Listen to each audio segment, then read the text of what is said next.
Alors voilà une question fascinante. Comment est-ce qu'un ordinateur, une machine qui ne comprend au final que des zéros et des 1, peut arriver à saisir toute la richesse, toute la nuance du langage humain?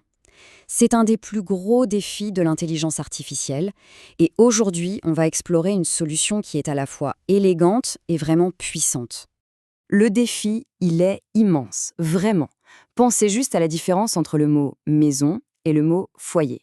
Pour un humain, la nuance est évidente. Mais pour une machine, comment est-ce qu'elle est censée quantifier ce sentiment, cette chaleur?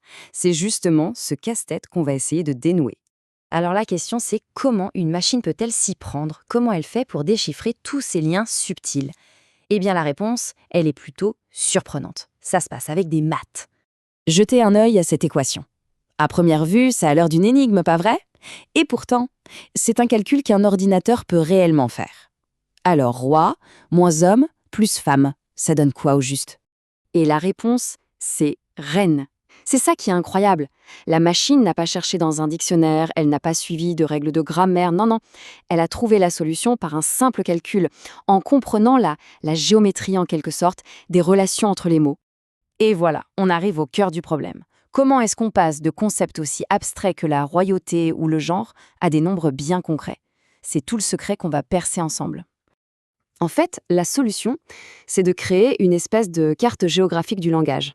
Une carte où chaque mot aurait sa propre place, définie par des coordonnées numériques bien précises. Techniquement, ça s'appelle le plongement de mots ou word embedding en anglais. L'idée, c'est simple, on prend chaque mot et on le transforme en une liste de nombres. On appelle ça un vecteur. Et ce vecteur, c'est un peu comme son adresse unique dans un gigantesque espace de sens. Pour que ce soit plus clair, c'est vraiment comme si chaque mot avait ses propres coordonnées GPS. Prenez roi, reine, homme et femme. Eh bien, le chemin, c'est-à-dire la distance et la direction pour aller de roi à homme, c'est presque exactement le même que pour aller de reine à femme. La machine, elle, ne fait que suivre ce trajet sur la carte.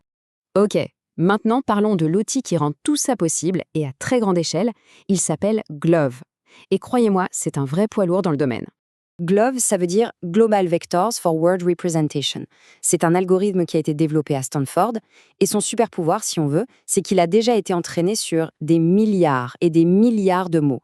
Il arrive déjà avec une connaissance immense avant même qu'on l'utilise.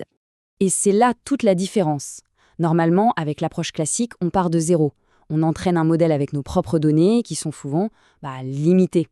Mais GloVe, lui, il débarque avec une connaissance encyclopédique. Il a déjà lu des corpus énormes, comme tout Wikipédia par exemple. Du coup, la précision est bien meilleure, et ce, dès le départ. Bon, mais alors, comment fait GloVe, concrètement, pour construire cette fameuse carte? La méthode est étonnamment simple. C'est même assez élégant. Tout repose sur une idée très, très fondamentale. L'idée est d'une simplicité désarmante. Un mot se définit par la compagnie qu'il fréquente. En gros, dis-moi qui sont tes amis, je te dirai qui tu es. En analysant quels mots apparaissent souvent ensemble, on commence à dessiner les contours de leur signification. L'outil qu'on utilise pour ça s'appelle une matrice de co-occurrence. Le nom a l'air un peu technique, mais en fait, c'est juste un tableau qui compte, tout simplement, combien de fois chaque mot apparaît à côté de chaque autre mot. Et voilà comment ça marche. L'algorithme balaye le texte mot par mot.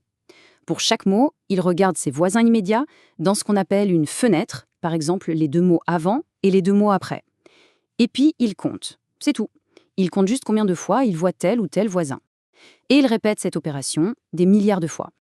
Allez, pour bien comprendre, prenons un exemple tout simple.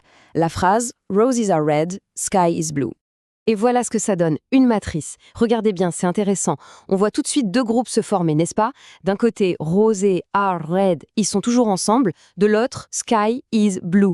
Ils forment un autre clan. Et c'est ça la magie du truc. Ces simples chiffres, ces comptes de voisinage, c'est la matière brute qui va permettre de construire toute la carte du langage. Ok, super, on a cette carte. Mais dans la vraie vie, dans le monde réel, à quoi ça sert concrètement? Eh bien, à partir de cette simple matrice de comptage, on peut créer des visualisations absolument incroyables.